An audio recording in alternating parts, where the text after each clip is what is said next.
5 tips menjadi orang tua yang tidak akan dilupakan anak ketika mereka dewasa. Kadang di malam yang sepi, aku sering menatap wajah anakku yang tertidur. Ada rasa haru yang sulit dijelaskan, karena aku tahu waktu berjalan begitu cepat. Suatu hari nanti, dia tidak akan sekecil ini lagi.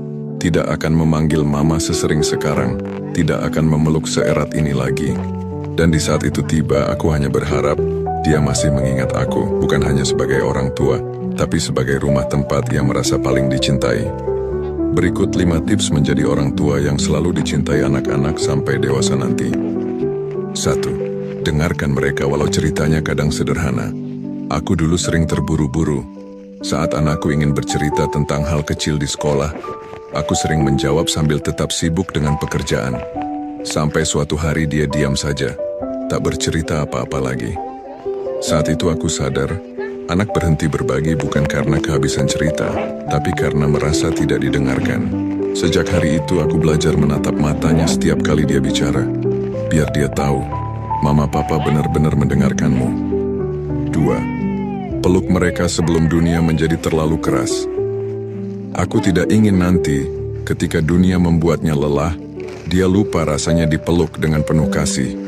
Maka setiap kali dia pulang dengan mata sembab atau wajah murung, aku peluk saja tanpa banyak tanya. Karena kadang pelukan bisa menyembuhkan luka yang bahkan kata-kata tidak mampu. 3. Jangan malu untuk minta maaf.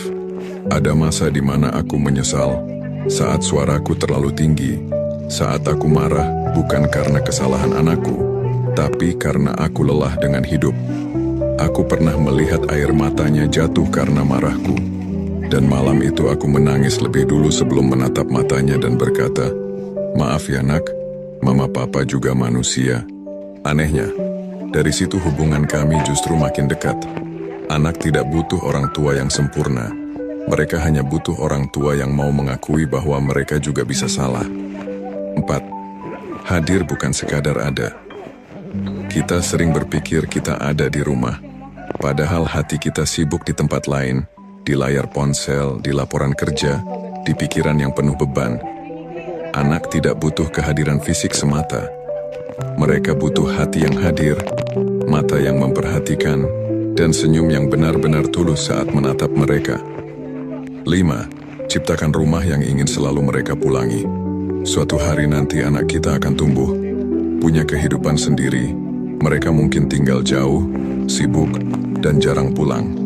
Tapi kalau dari kecil kita membangun kenangan yang hangat, tawa di meja makan, doa sebelum tidur, pelukan di setiap perpisahan, maka sejauh apapun mereka pergi, hati mereka akan selalu pulang ke kita. Aku ingin ketika anakku dewasa nanti, dan dunia mempertemukannya dengan banyak orang, dia tetap bisa berkata dalam hatinya, "Tidak ada cinta yang seperti cinta mama papaku." Dan aku, di sudut waktu manapun, bisa tersenyum tenang, karena tahu aku pernah mencintainya dengan cara yang akan dia ingat selamanya.